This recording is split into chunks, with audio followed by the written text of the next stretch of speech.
a senior Republican lawmaker is putting Federal Reserve System boss Janet Yellen on notice. There's a new sheriff in town, so America and American interests had better come first from now on.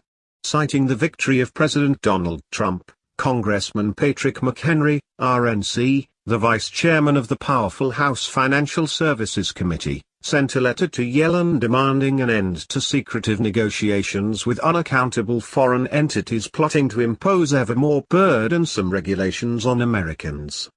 In the letter, the congressman calls such scheming unacceptable and demands that it be stopped.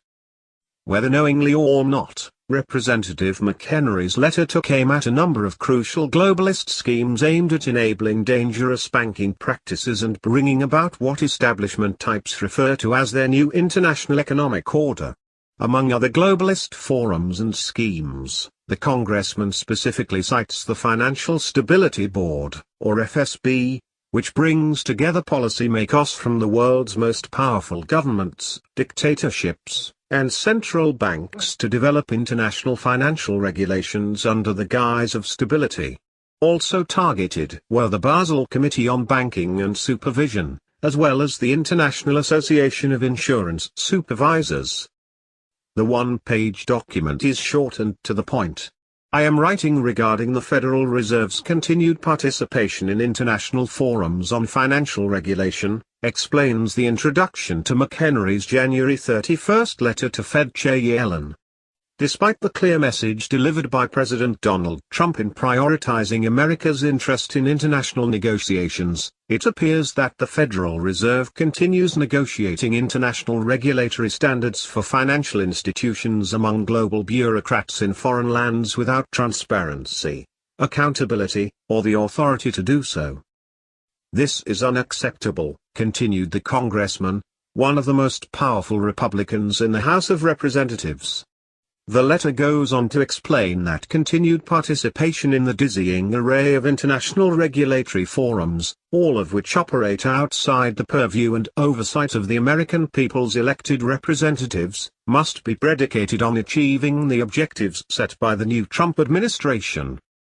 That means, among other things, that there likely needs to be a comprehensive review of past agreements that may have unfairly penalized the U.S. financial system in everything from bank capital and insurance to derivatives, systemic risk, and asset management, the letter explained.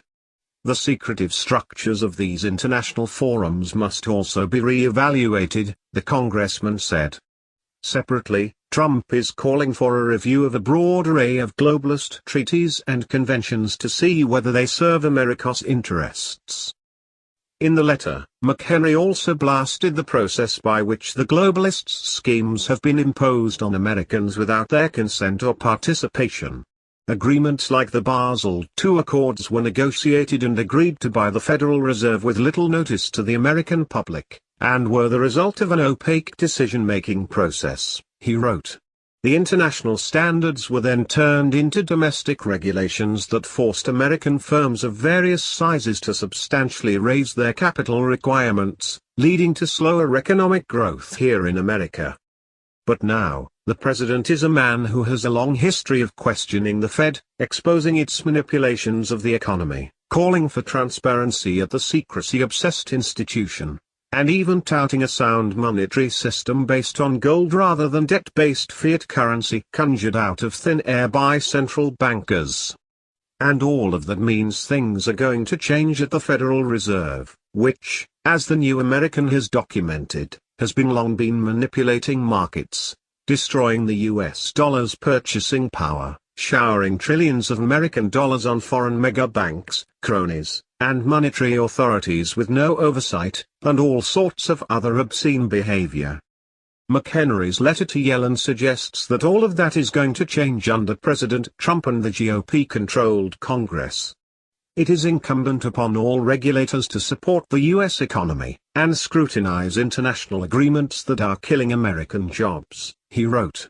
Accordingly, the Federal Reserve must cease all attempts to negotiate binding standards burdening American business until President Trump has had an opportunity to nominate and appoint officials that prioritize America's best interests. Of course, many of the institutions and forums that the Fed has been scheming with will never have America's best interest at heart. They are dominated, in many cases, by hostile foreign powers and anti-American globalists.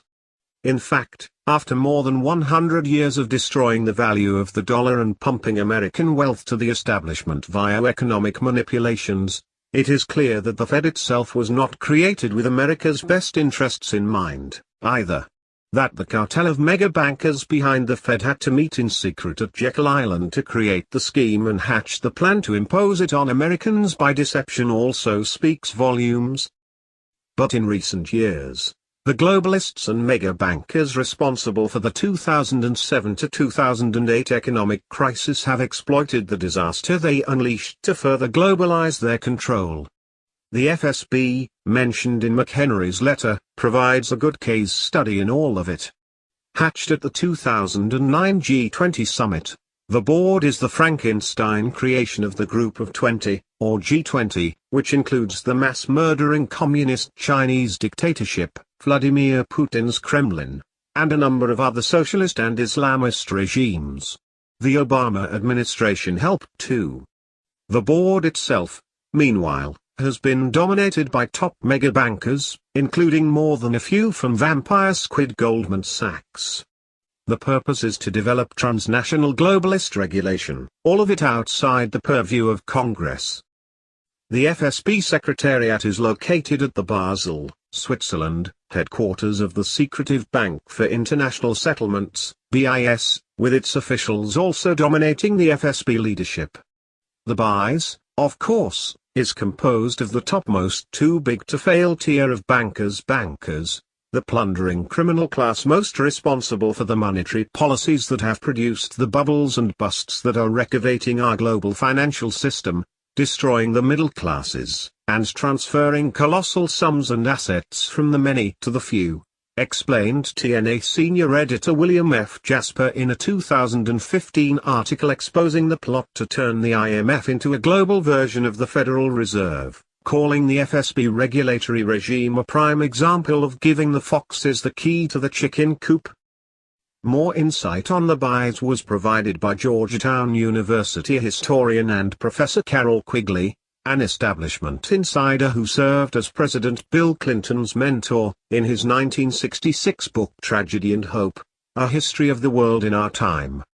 The powers of financial capitalism had a far-reaching aim, nothing less than to create a world system of financial control in private hands able to dominate the political system of each country and the economy of the world as a whole, wrote Professor Quigley, who agreed with the globalist establishment's goals but not the secrecy used to pursue them.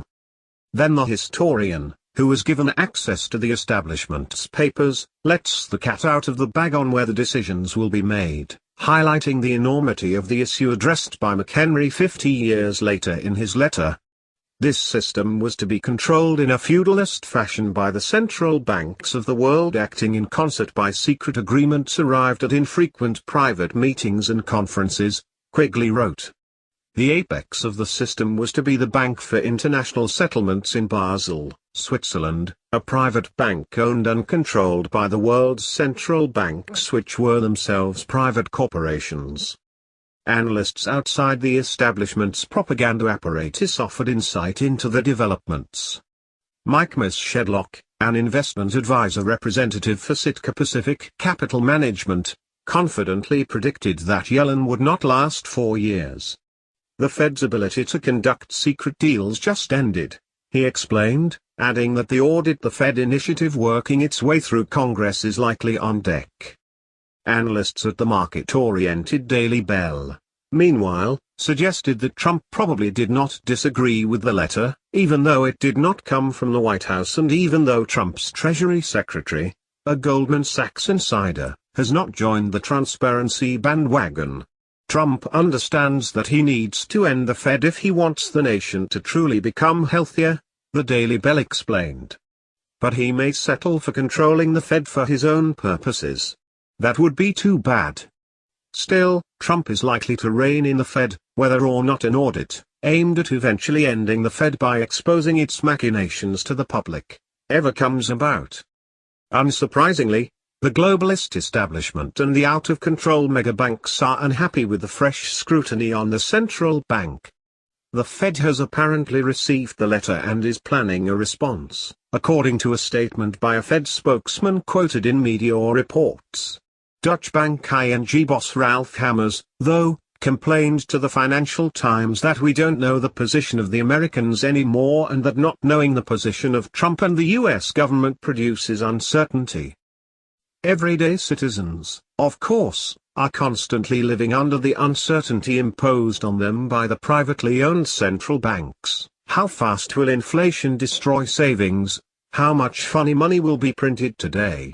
What interest rate will the central planners decide on? Which megabank will be bailed out secretly next? For everyday people, the uncertainty created by the Fed and other central banks is constant. Restoring sound money and stripping central bankers of their illegitimate powers to decide the fate of economies, currencies, nations, companies, and individuals on a whim would help bring about some actual certainty. Of course, in the big scheme of things, having lawmakers rein in the Fed's international scheming a little is tantamount to rearranging the deck chairs on the Titanic. What is truly needed is a real audit opening up everything at the Fed to the disinfecting light of public scrutiny. After years of battling, a limited audit was finally obtained, and that exposed the Fed showering foreign banks and its cronies with $16 trillion, with a T, of American money during the most recent financial crisis. McHenry's letter may be a positive step forward.